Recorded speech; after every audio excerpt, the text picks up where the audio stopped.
الحمد لله رب العالمين والعاقبة للمتقين والصلاة والسلام على سيدنا محمد وآله وصحبه أجمعين أما بعد. திருக்குர்ஆனின் மகத்துவம். புனிதமிக்க ஹதீதுகளில் திருக்குர்ஆன் மகத்துவம் குறித்து நபி ஸல்லல்லாஹு அலைஹி வஸல்லம் அவர்களின் உபதேசங்கள் நிறைந்து காணப்படுகின்றன. ஓதுவதாயினும் சரி கேட்பதாயினும் சரி இரு வகைகளும் நன்மைதான்.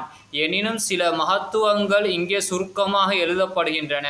ஒவ்வொரு முஸ்லிம் ஆடவரும் கொண்டிருக்கும் அதனை கற்றுக்கொள்வதும் கற்றுக் கொடுப்பதும் அவசியம் என்பது விளங்கும். ஹைருக்கும் மன் தஅல்லமல் குர்ஆன வஅல்லமஹு. உங்களில் மேலானவர் குர்ஆனை கற்று அதனை பிறருக்கு கற்றுக் கொடுப்பவரே ஆவார். நூல் புகாரி.